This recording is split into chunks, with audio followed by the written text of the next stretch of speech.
Missional é a série de agosto, que nós começamos a conversar semana passada e conversamos sobre o Evangelho de João no capítulo 1. E eu li naquela ocasião com vocês a partir do primeiro versículo e fiz uma exposição de um Deus que se importa.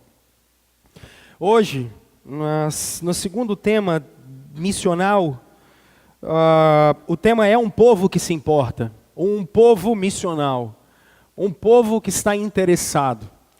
E para essa reflexão eu queria convidar você a abrir sua Bíblia no Evangelho segundo Mateus, e nós vamos ler a partir do versículo 13. Evangelho segundo Mateus, a partir do capítulo 5, e nós vamos ler o versículo 13 em diante. Evangelho de Mateus, capítulo 5, a partir do versículo 13. Eu digo já que vou tirar desse texto 6 apontamentos de Deus, 6 direcionamentos de Deus, uma advertência e uma conclusão drástica. Acho que Cristo, quando está nos dando esse texto, Ele nos dá pelo menos 6 direcionamentos de um povo que se importa, nos faz uma grave advertência, mas nos dá uma direção final, nos dá uma conclusão final de uma vida como um povo que se importa.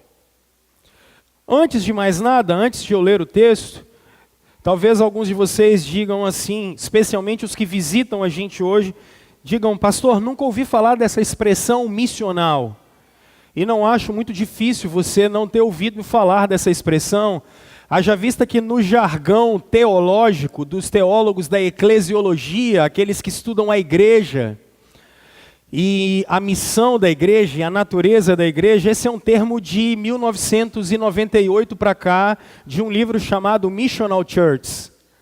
Mas a ideia missional vem trabalhada desde a década de 70, quando o grande teólogo anglicano inglês John Stott começa um concílio de mundial de igrejas em Lausanne, falando do papel da igreja no século 21.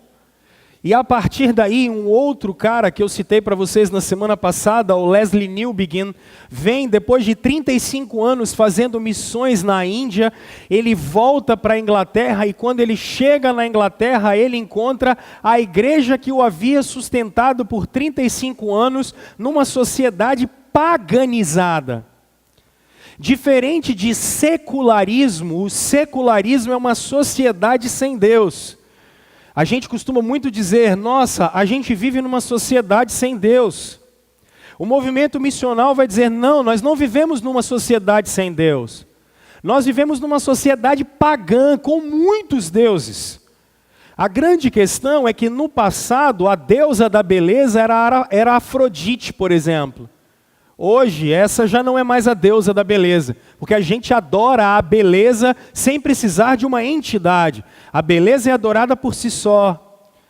No passado, por exemplo, achávamos que o trabalho deveria ser adorado, porque no passado a gente achava que o trabalho era uma maldição dos deuses. Lembrem-se da história de Sísifo, porque segundo consta, o panteão grego ele teria sido amaldiçoado, então todos os dias ele tinha que subir com uma pedra numa alta montanha.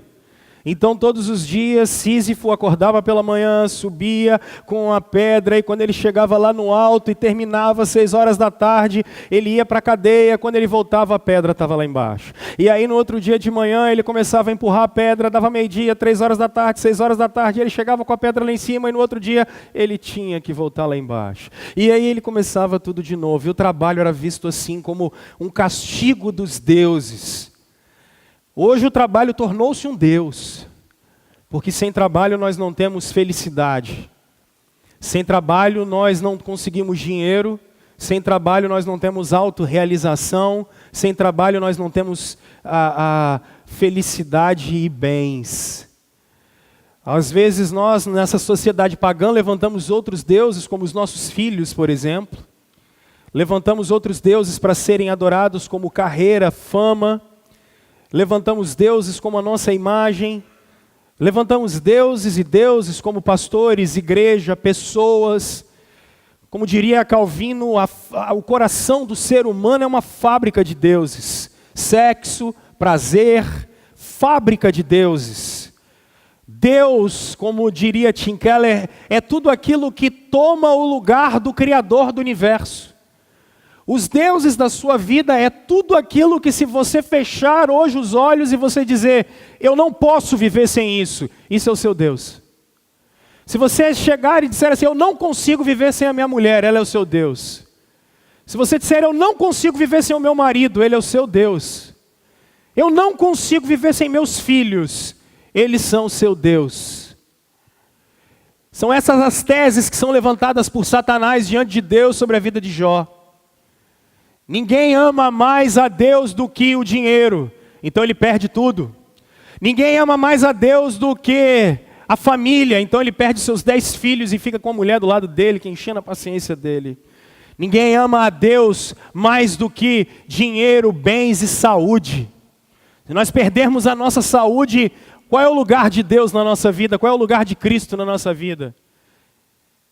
Quando eu começo a fazer essas reflexões com vocês, dá para vocês perceberem o quão pagãos nós somos.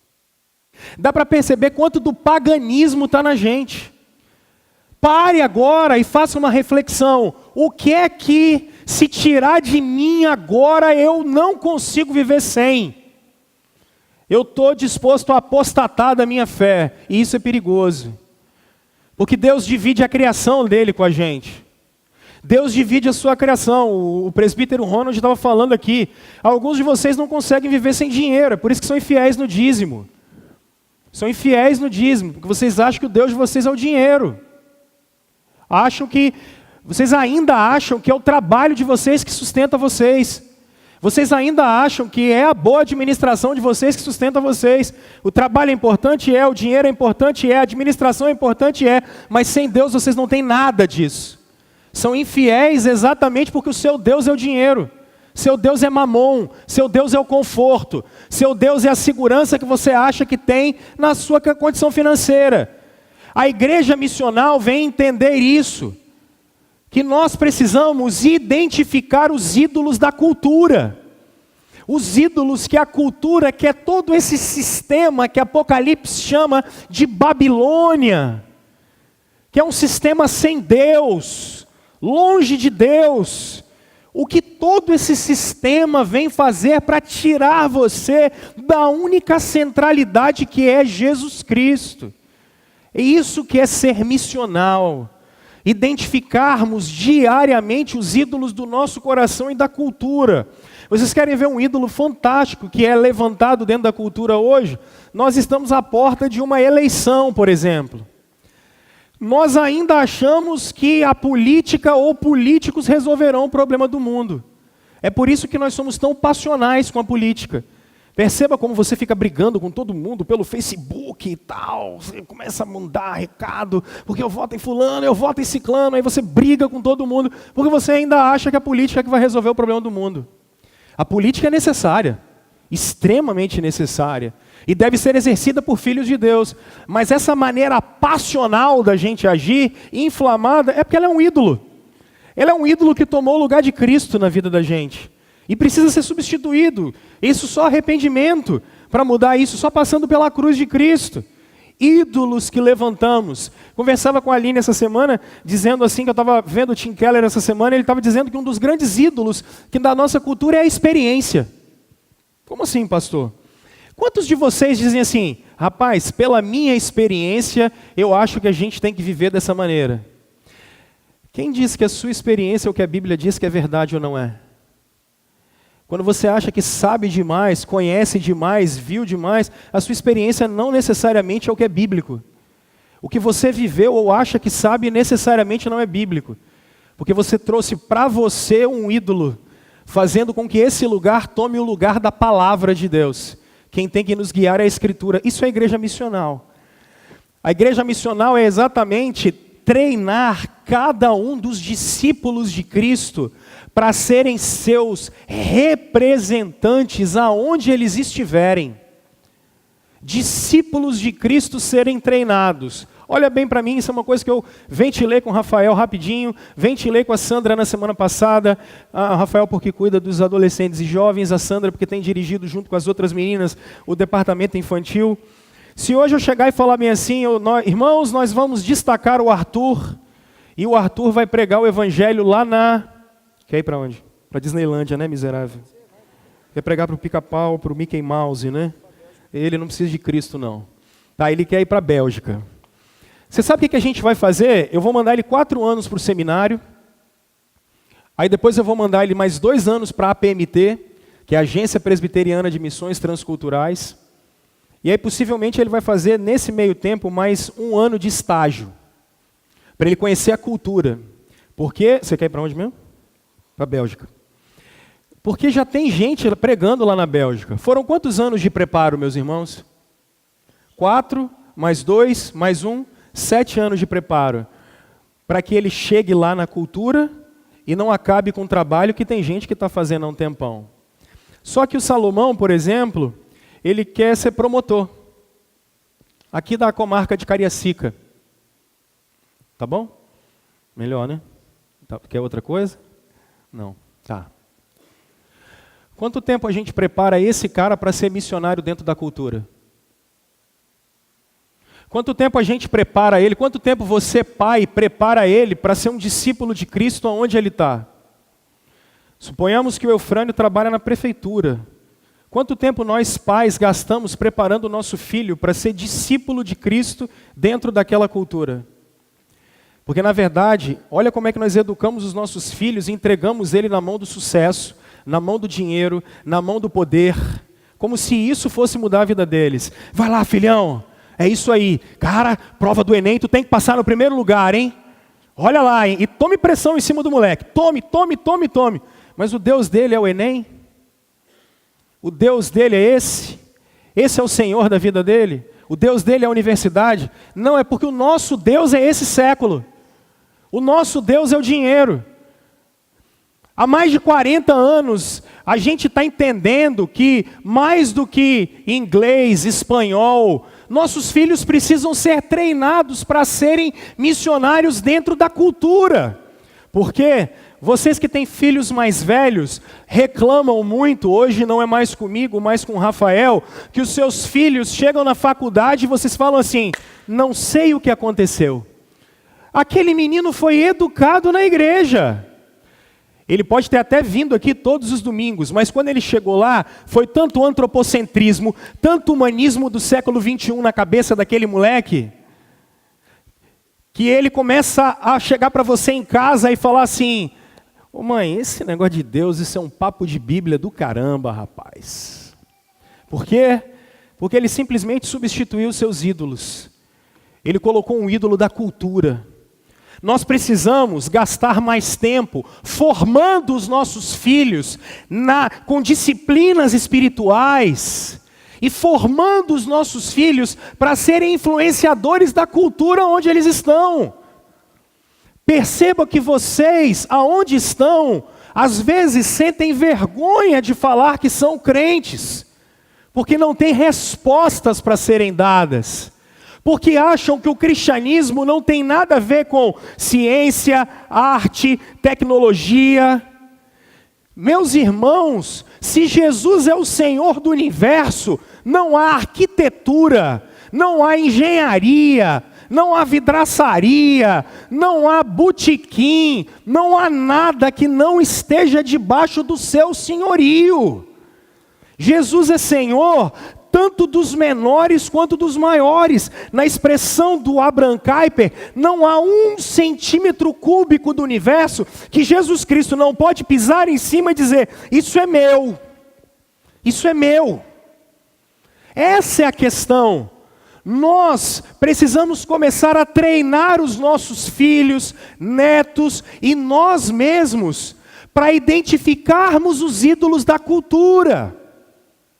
Identificarmos os ídolos do nosso coração e o que está à nossa volta. E isso ser substituído pelo Evangelho, que é o poder de Deus para a transformação. Isso é ser missionário dentro da cultura. Leslie Newbigin entende que o que ele fazia na Índia, ele tem que fazer do lado da casa dele. Os crentes precisam ser treinados para serem menos egoístas e achar que missões é algo que a gente joga num departamento. Nas palavras de Dietrich Bonhoeffer, igreja é igreja em missão. E se ela não é uma igreja em missão, ela não serve para nada.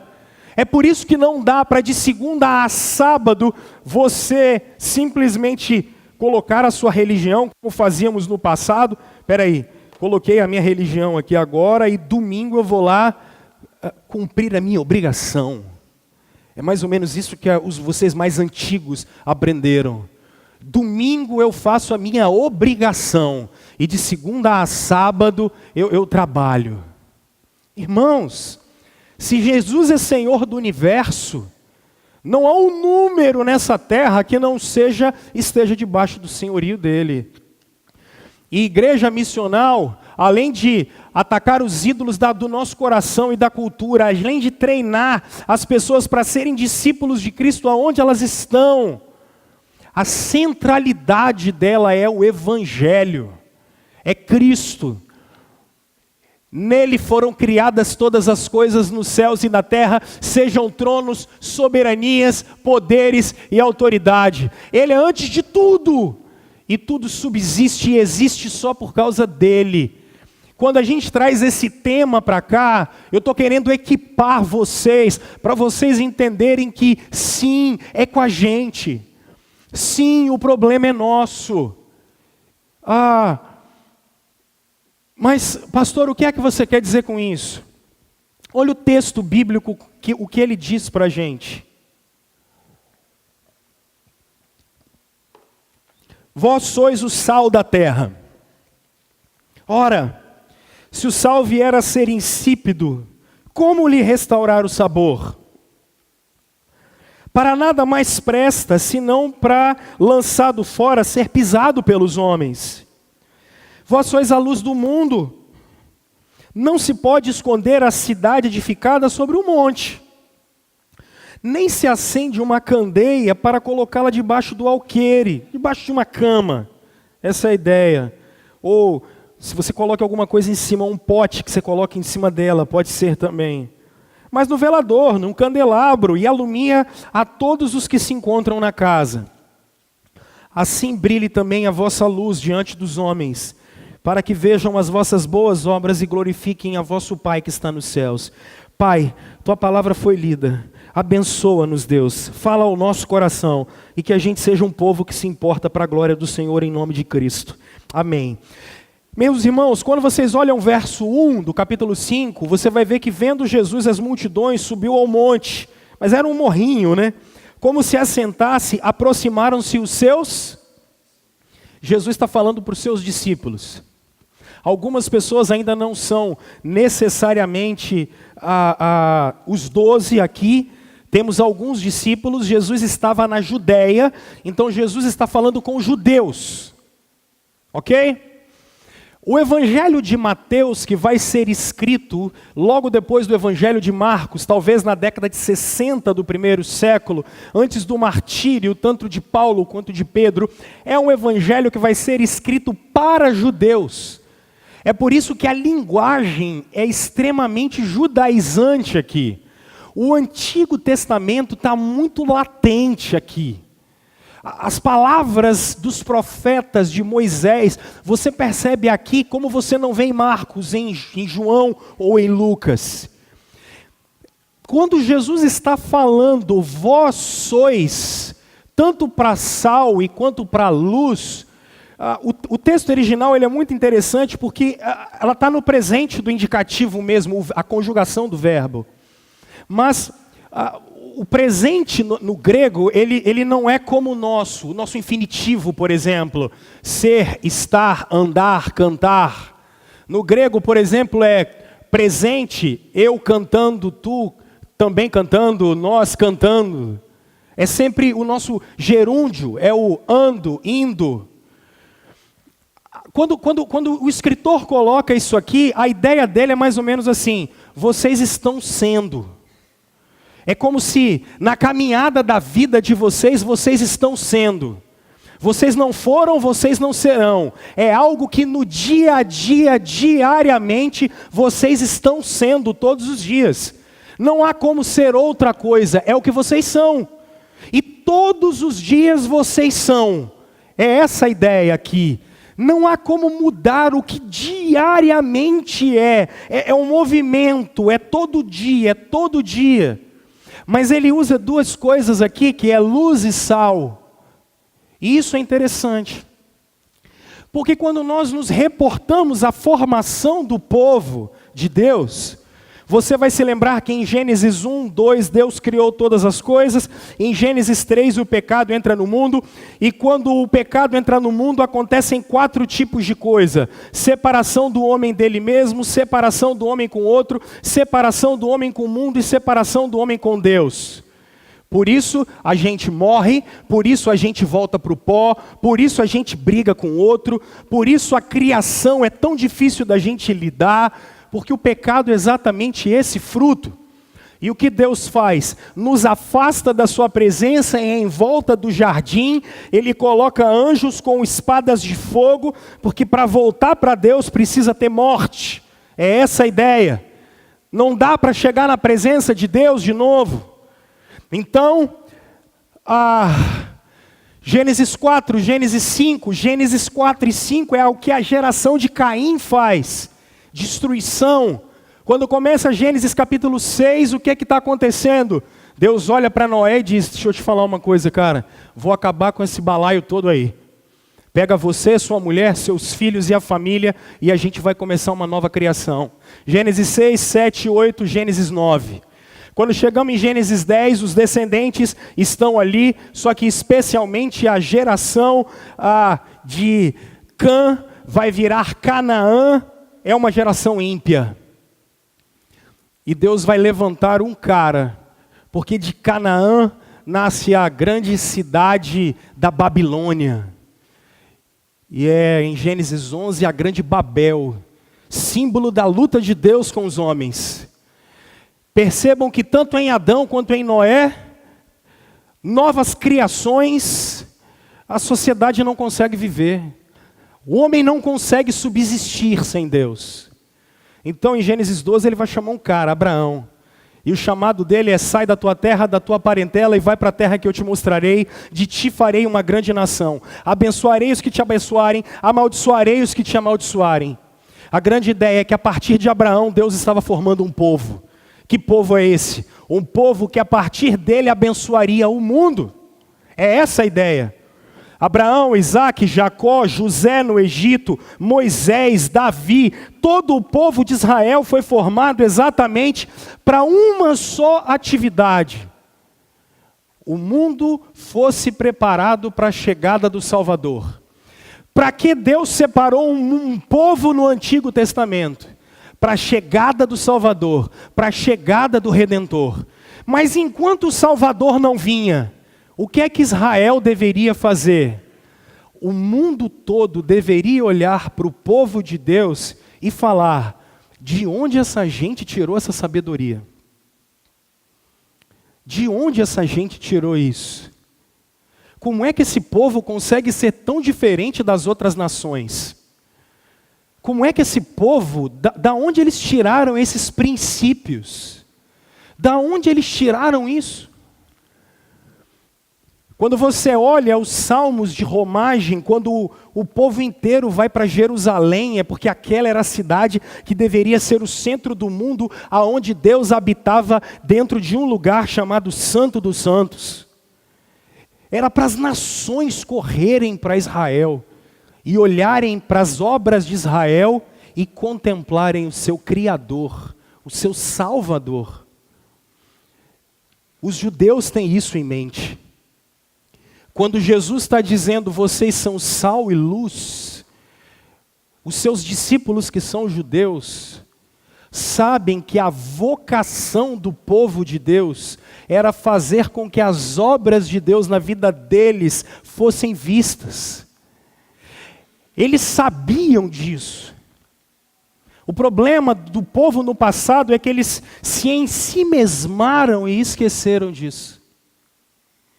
Eles acharam que o Redentor era só para eles. Eles acharam que eram o suprassumo do mundo. E que nada, nem ninguém era digno de salvação a não ser eles. Então eles já não mais faziam diferença na sua época. E é nesse contexto que Jesus aparece. Jesus aparece dizendo para eles: vocês são o sal da terra e vocês são a luz do mundo. Jesus veio resgatar essa missão do povo de Deus ser visto pelas pessoas.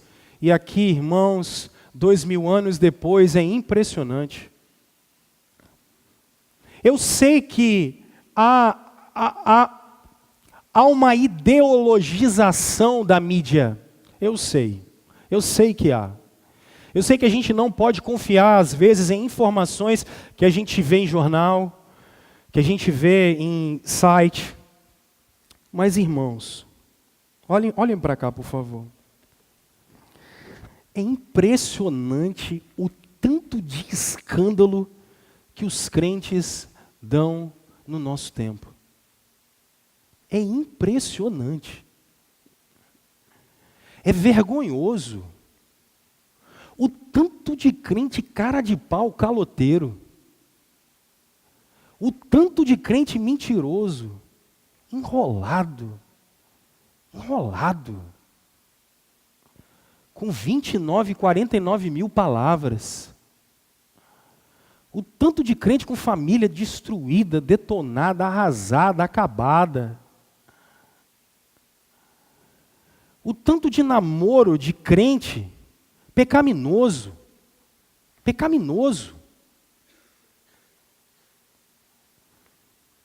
Isso é um prato cheio. Prato cheio. E não era para ser assim. E em nome da graça de Deus, e prestem atenção, que uma das orações que fiz na minha vida quando fui para o seminário, e quando voltei dele, porque o que me salvou foi a graça de Deus. Se vocês tivessem me conhecido antes, o que me salvou foi a graça de Deus. Eu sempre disse para Deus: Senhor, eu quero ser profeta da sua graça. Em nome da graça, do favor de Deus, do perdão de pecados, um monte de gente vivendo vida pecaminosa, de se envergonhar. Não é só o seu nome não, é o nome de Cristo. Na televisão, em rede social, sabe, uma coisa absurda. Era para as pessoas olharem para nós e verem na gente. Se você começar a ler o livro de Coríntios, se Israel tinha glória que vinha de Moisés, que se apagava, imagina a gente que tem a glória de Cristo que não se apaga. Mas em nome do favor de Deus, do perdão de Deus, a gente vive vida temerária, peca de maneira contumaz, sabendo que Deus vai me perdoar. Deixa eu dizer para você, não é assim que Deus age. A graça é a coisa mais maravilhosa que temos, e graça, irmãos, é perdão. Graça, irmãos, é saber que sem nada Deus nos perdoou. Mas Deus nos perdoou para boas obras. Eu vou chegar lá daqui a pouco. Então, em nome de Jesus, se você vive uma vida licenciosa, irresponsável, achando que ser discípulo de Cristo é brincadeira, em nome do perdão de Deus e de um amor que foi demonstrado no Calvário, nos dando para que a gente dê, eu acho que você está acreditando em alguma coisa que não é o Evangelho e o cristianismo. Deus nos chamou à responsabilidade. Quando Ele diz, não usarás o meu nome em vão, Deus não está dizendo, olha, ai meu Deus, ai Jesus Cristo. Deus tem mais coisa para se preocupar do que isso. Deus estava dizendo, eu sou o Senhor, eu tirei vocês da terra do Egito. Para vocês hoje, Ele está dizendo assim, eu sou o Senhor, eu estava naquela cruz, eu estava levando o pecado de vocês. Não usem o meu nome em vão. Não digam que vocês são meus discípulos e agem como se fossem discípulos do diabo. A responsabilidade de sermos um povo que se importa é porque trazemos sobre nós, não como as cruzadas faziam na Idade Média. Olha, nós vamos em nome de Cristo, então vamos levantar uma bandeira e vamos em nome do Evangelho guerrear. Meus irmãos, pelo amor de Deus, não é disso que o Evangelho trata. Nós temos na vida um Senhor. Senhor é Kyrios. Kyrios era algo que era dado para o César. Ele era imperador do império todo e dono de tudo e de todos. Nós não somos mais donos de nós. Pegue o lema das feministas que é maravilhoso. Meu corpo, minhas regras. Ok? Imagina Jesus olhando para você e dizendo assim, meu corpo, as minhas regras. O meu corpo, as minhas regras. Ele olha para você e diz, meu corpo, as minhas regras. Porque nem eu sou meu, eu sou dele. Ele me comprou na cruz. Ele me comprou na cruz. Meu corpo, as regras dele. O universo dele, as regras dele. Nós precisamos ser um povo que se importa, irmãos. Porque carregamos em nós o seu nome. O seu nome. E aqui, entrando na exposição do texto propriamente dita, eu preciso que vocês observem duas coisas que são lógicas. Jesus está dizendo que nós somos sal e nós somos luz, porque o mundo é no mínimo um lugar sem sal. E o mundo é no mínimo um lugar de trevas. O mundo é um lugar completamente sem sal e o mundo é um lugar extremamente de trevas. Não há luz no mundo. O que há é um mundo sem graça. E o que há é um mundo de trevas. Peguem a expressão do escritor de Eclesiastes e olhem a sua própria vida. Porque alguns de vocês que são mais vividos têm família. Alguns de vocês se deram bem na carreira. Têm uma boa grana guardada, têm um bom negócio, passaram num bom concurso. Só que nenhum de vocês, e é o que o escritor de Eclesiastes diz, está livre da morte. Nenhum de vocês está livre da morte. Por melhor que sejam, nenhum de vocês está livre disso. E o escritor de Eclesiastes diz, eu tive tudo, gente, e nada fazia sentido. Porque essa é a maior prova de que o mundo é um lugar sem sal. Porque por mais que você faça, nada é suficiente e tudo parece que acaba. E nada fica. É um lugar sem graça. E é um lugar de trevas. Porque o que vocês percebem no dia a dia. Ontem nós fizemos uma oficina de pipa com as crianças. Quem não foi, perdeu. Deu mole, porque não foi para criança, foi para um monte de marmanjo soltando pipa. Vocês precisavam de ver aquele monte de marmanjo soltando pipa, foi muito legal. Mas foi muito divertido mesmo. Quantos de vocês têm um filho de 10 anos e deixa ele solto na rua por aí, como eu ficava, por exemplo, e a gente chegava da escola meio-dia, almoçava 1h30, a gente estava na rua e voltava 7, 8 da noite. Não dá, cara. Não dá. A gente diz, não dá. E não dá mesmo. Não dá para deixar nosso filho correr atrás de pipa aí o resto da vida. Não dá. Realmente a gente vive num período de medo, de violência. A gente vive num período em que notícias, por exemplo, como abuso infantil são coisas muito comuns, às vezes dentro da nossa própria casa. A gente não sabe com quem pode deixar nossos filhos. Ah, pastor, sempre aconteceu. Beleza, sempre aconteceu. Só que agora a gente está ligado. A gente vive num debate nesse país sobre ética e moral. Ética como uma sistematização da moral. A gente vive essa dificuldade.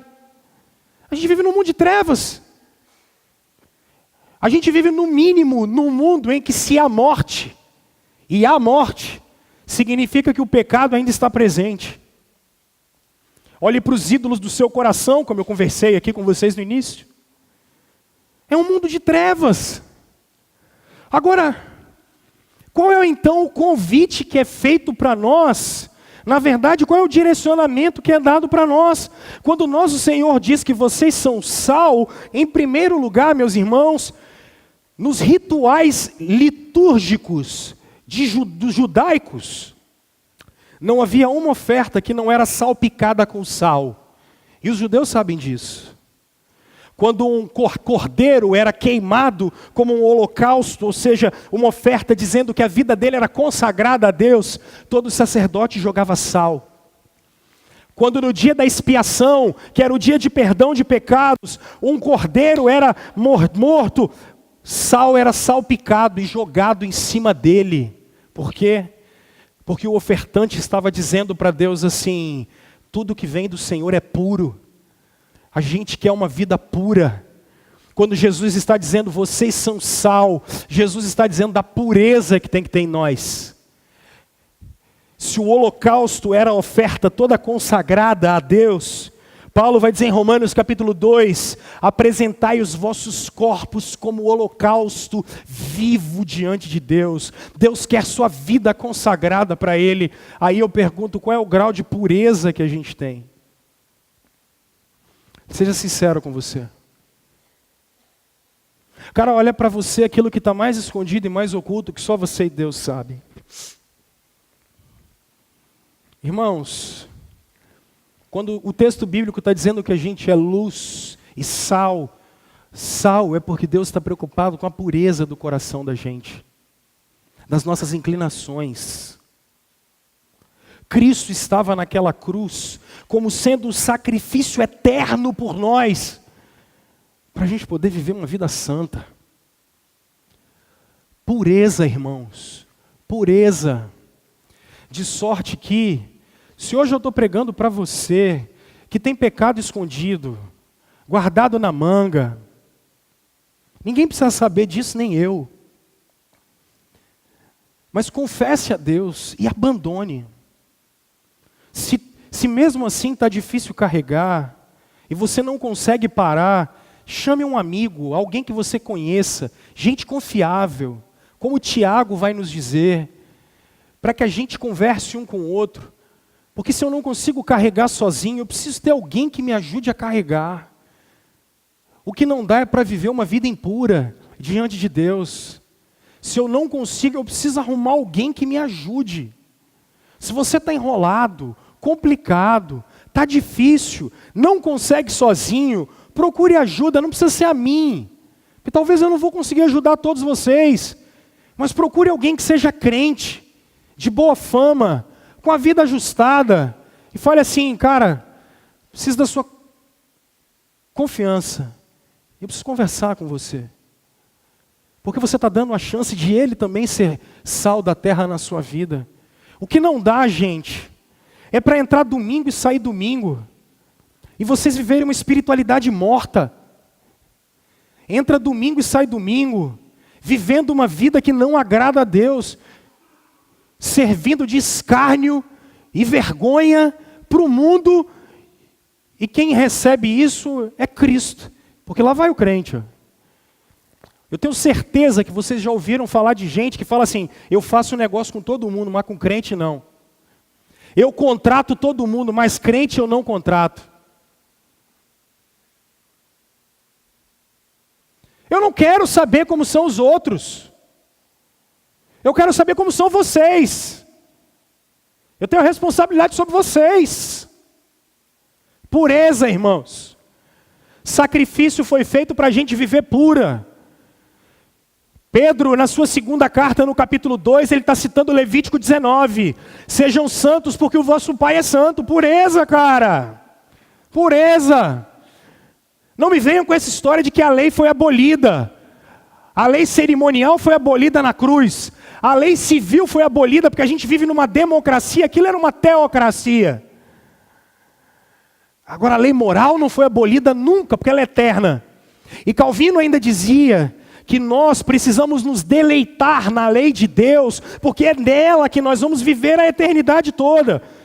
Não ter outros deuses, não matar, não adulterar, não roubar, não cobiçar, e é isso que nós vamos nos deleitar a eternidade toda, porque a lei de Deus não vai mudar na eternidade. Pureza, vida pura, pureza. Se tem alguma área na sua vida que precisa de pureza, eu quero te convidar hoje a se arrepender e passar pela cruz de Cristo. Arrependimento e fé, mudança de vida e confiança de que Ele é nosso Senhor e Ele nos perdoa e podemos começar de novo. Não fique com essa âncora atrás de você. Mas quando Ele diz do sal, Ele vai dizer de uma outra coisa que eu já acho fantástica. Sal serve naquele contexto, sal serve como conservação, não tem geladeira. Dr. Martin Lloyd Jones, interpretando isso, ele dizia que, dizia e diz, né? Porque ele morreu, mas o texto está vivo até hoje, que ele escreveu. E Lloyd Jones era médico da rainha da Inglaterra, na metade do século passado. Ele abandona para ser pastor da abadia de Westminster, também na Inglaterra. E Dr. Lloyd Jones dizia que ele tinha treinamento médico e ele dizia que o mundo é como cadáveres, os homens são como cadáveres. E o mundo é como se fosse uma peça de carne. E quanto mais tempo nós demorarmos a salgá-la, mais podre ela vai ficar. Em decomposição ela vai entrar. E Dr. Lloyd Jones dizia, nós precisamos ser o antisséptico do mundo. A gente precisa ser o antisséptico do mundo. O mundo precisa olhar para a gente e ver na gente a pureza de Cristo. O mundo precisa olhar para a gente e ver na gente algo que, se o mundo está caindo de podre, ele pode até cair, mas vai demorar, porque a gente não vai apodrecer com o mundo. Conservação. Eu experimento isso e eu quero acreditar que não seja porque eu sou pastor. Porque aonde eu estou é muito interessante, eu chego e aí as pessoas às vezes mudam a conversa, ou eles estavam falando de uma maneira, e quando eu chego eles começam a falar de outra maneira. Eu não sei se é porque eu sou ET, e dizem que pastor é assim. Mas eu confesso que eu acho, gente, que aonde a gente chegar, e o Dr. Lloyd Jones defende isso, o lugar precisa mudar, cara. Se as más conversações estavam, elas não podem continuar. Porque a conservação chegou ali. Sabe? Mas me parece que é mais ou menos assim, aonde o crente chega, fala bem assim, lá vem o chato. Lá vem o chato. Lá vem o enjoado. O pior e para nossa vergonha é quando é assim, você é crente mesmo? Nós somos chamados para conservar o mundo. Conservar o mundo. É para onde a gente está. Aquele lugar precisa mudar. Aquele lugar tem que mudar. Aí uma terceira coisa, se é pureza, se é conservação. A terceira simples é sabor. É interessante porque você pode botar o sal em qualquer lugar que for, ele não muda o sabor dele. Você pode misturar ele com açúcar, mas você vai sentir ele lá, cara. Sabor. Olha para cá. Todo mundo. Qual foi a última vez que o cristianismo gerou sabor na sua vida? Qual foi a última vez que Cristo gerou alegria em você? E não a última compra que você fez. E não a última vez que você fez sexo. E não a última vez que você traiu. E não a última vez que você começou a sentir borboleta aqui dentro. Uau, eu estou emocionado, isso é paixão, romântica. Qual foi a última vez que a cruz deu sabor à sua vida? Qual foi a última vez que saber que você vai viver a vida eterna com Cristo deu sabor à sua vida? Porque se não, é porque os deuses da cultura já nos tomaram. Como nós vamos salgar uma terra sendo que nós não temos alegria? Porque vir à igreja é um peso. Porque servir a Deus é um peso. Porque trabalhar para Deus é um peso. Porque parece que Ele atrapalha todos os nossos prazeres. Qual foi a última vez que Jesus foi sal para você? Como vamos salgar o mundo, sendo que não provamos da alegria da salvação?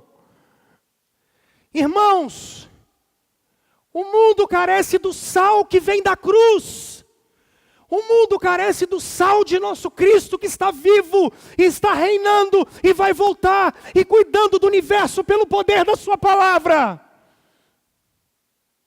A sua vida só está de pé porque Cristo está vivo. Deus só não destruiu essa criação, porque Ele moeu o seu Filho na cruz, Isaías 53. Nós só estamos aqui até hoje, porque um dia nosso Cristo vai voltar. E se ir para o inferno não te atormenta, e se viver sem Deus não te atormenta, é porque talvez você não tenha entendido o Evangelho. Irmãos, Cristo, como Charles Spurgeon dizia, deve entrar dentro do nosso coração, irmãos. Cristo deve entrar dentro da nossa vida. Spurgeon dizia, nós precisamos todos os dias chamar Jesus de amado das nossas almas. Amado de nossas vidas. Como vamos influenciar as pessoas vivendo com essa cara amarrada, agarrado no passado, agarrado em presente com pecado? Jesus estava na cruz nos libertando. Agora nós não temos prazer nas coisas de Deus. Vai em evento de jovem, é sempre a mesma pergunta: pode beber, pode fumar, pode dançar, pode fazer tatuagem. Eu já não aguento mais. É um monte de crente carnal. É um monte de crente carnal. Que se perguntar quanto tempo esse cara gasta com Deus, não tem. Quantas madrugadas esse cara ficou acordado, ele não ficou. Crentes que não vivem experiências com Deus. E eu não estou falando de comprar casa, carro, mas é de ter a vida preenchida. Vivemos depressivos porque não temos a vida preenchida pela cruz. Porque o sal não salgou a nossa vida. E não é por questões patológicas, porque se for, vai ao médico e tome remédio, não tem problema, não é pecado. Mas é crentes que extremamente no século 21 não provaram do sabor de Cristo, por isso não têm vidas gratas, não conseguem agradecer, não conseguem dizer não ao mal. Por quê? Porque estão longe, não estão escondidos na cruz de Cristo. Irmãos, um povo que se importa é um povo que se alegra com o seu Salvador. Nós precisamos nos alegrar com o nosso Salvador. Como vamos falar dos nossos filhos de uma fé que nós não vivemos, que nós não temos alegria?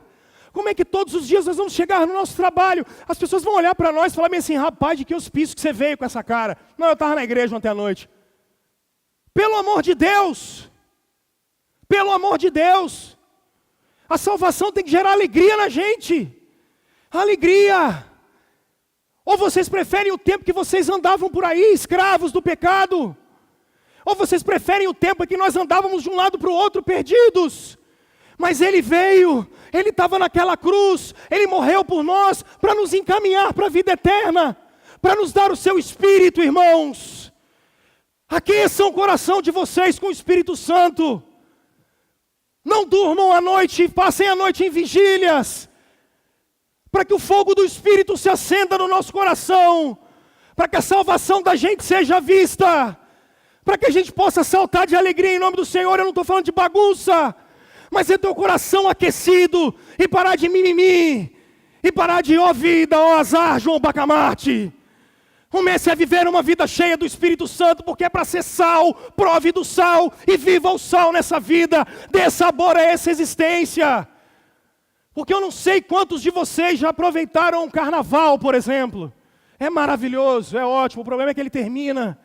Só que a Escritura vem me dizer que a alegria de Cristo, cara, não é carne, mas é gozo do Espírito Santo. Sabor, sabor. A salvação tem que dar sabor, está aqui, tem que gerar deleite, prazer, porque você está sendo abastecido. Sabor. O mundo precisa da gente. Um mundo sem sal e podre precisa da gente. Um mundo sem sal, sem luz e caído precisa que você, cheio do Espírito Santo, cheio da alegria de Deus, comece a falar da glória, da graça de Deus.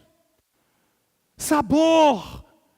Um mundo impuro, um mundo não conservado, precisa do seu sabor, precisa da sua presença, precisa das suas palavras.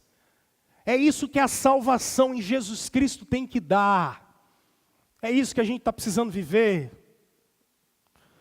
Quando ele vai dizer que a gente é luz, ele vai dizer que é para a gente, em primeiro lugar, você vai observar isso no verso 14 e 15. Luz é para ser vista. Luz é para ser vista. Não é para ser escondida. Luz é para ser vista. Uma casa judaica tinha basicamente uma abertura de 30 centímetros de diâmetro. Só isso, nada mais. Então a iluminação era muito parca, era muito precária. Não tinha fósforo. Então para acender uma lamparina, que era uma espécie de vasilha de barro, com óleo dentro e um pavio. Então você acendia aquilo e não apague, por favor, porque se apagar começa a acender, não tem fósforo, né?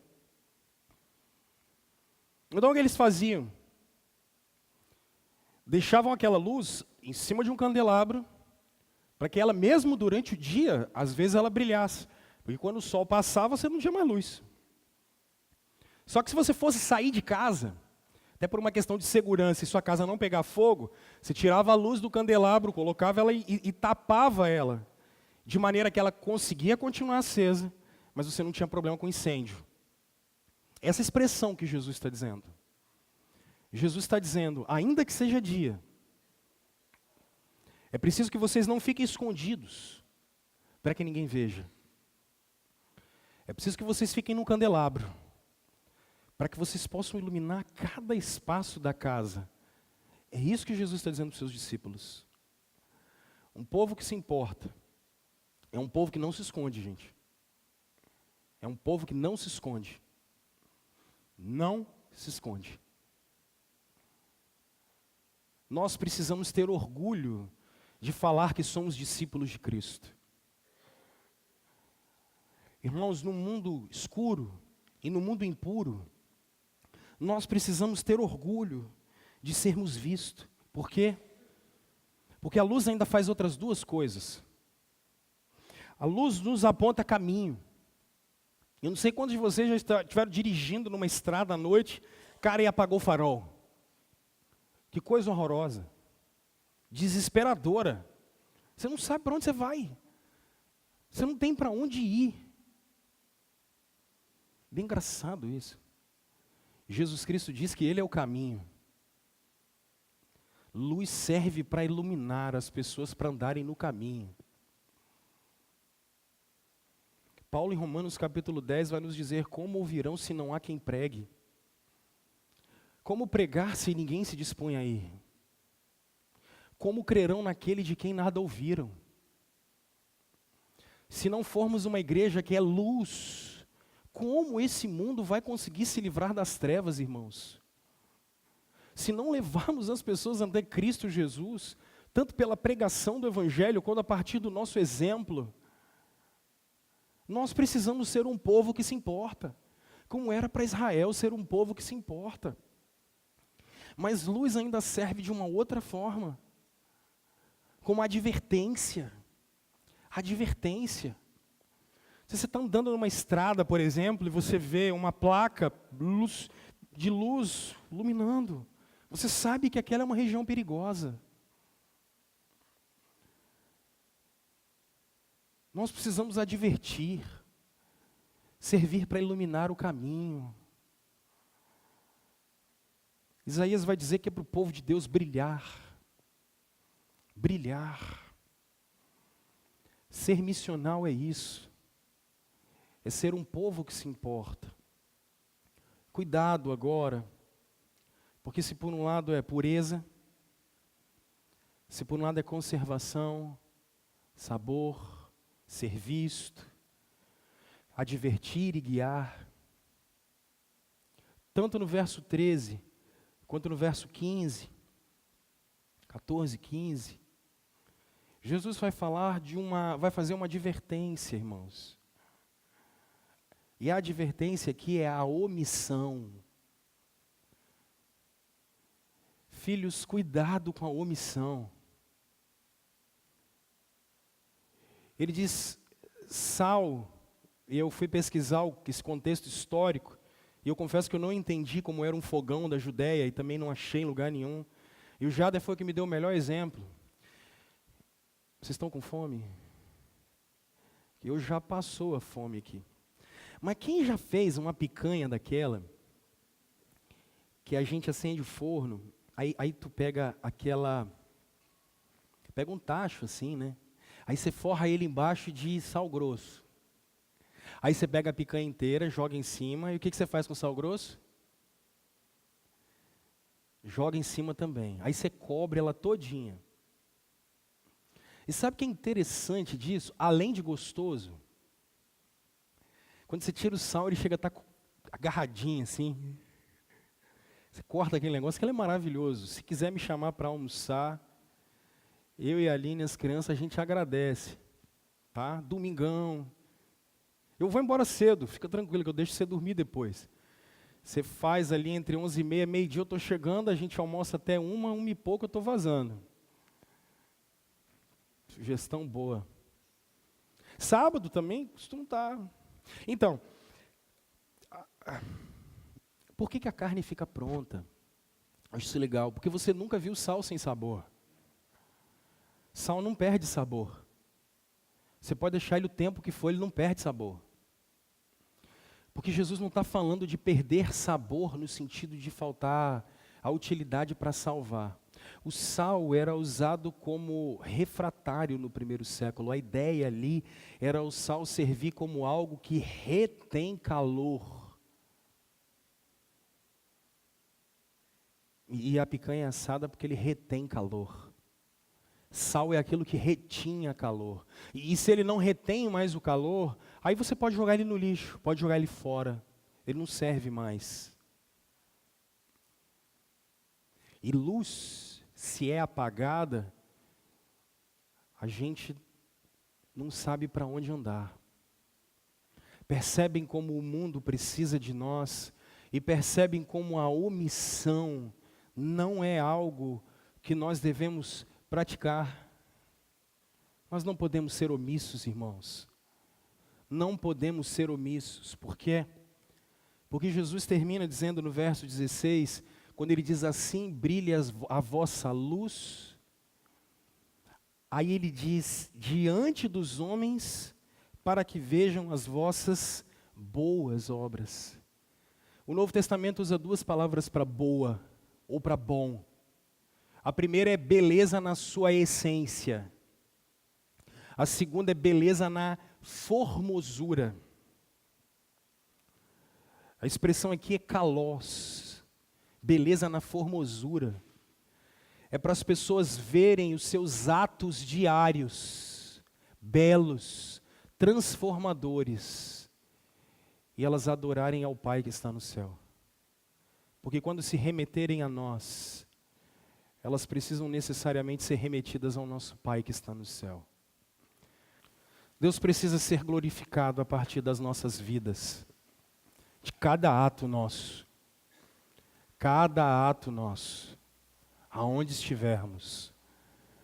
Um povo que se importa é um povo que é representante do seu Senhor, aonde estiver. E eu quero, para a gente poder terminar, eu quero te dar um tempo de oração. Algumas áreas da sua vida que precisam ser transformadas, eu queria que você começasse aí, pedir a Deus para te mudar. Se talvez o perigo que você tem é da omissão, que você conversasse com Deus. Áreas na sua vida que precisam de transformação. Eu quero dar um tempo para você orar. Talvez você precise de um pouco mais de ousadia. Talvez você precise se dispor um pouco mais. Talvez você precise de um pouco mais de comunhão com Deus. Talvez você precise simplesmente se posicionar como discípulo. Ou talvez você precisa se arrepender de algumas coisas na sua vida. Algumas áreas precisam ser acertadas. Para todos nós, irmãos, a solução. A cruz é a salvação de todos nós, para a glória de Deus. Aleluia. Jesus é a nossa salvação. E nele há recomeço. Nele há recomeço e há uma vida para a sua glória. Que todos os seus atos sejam para a glória de Deus. Tenha um tempo de oração.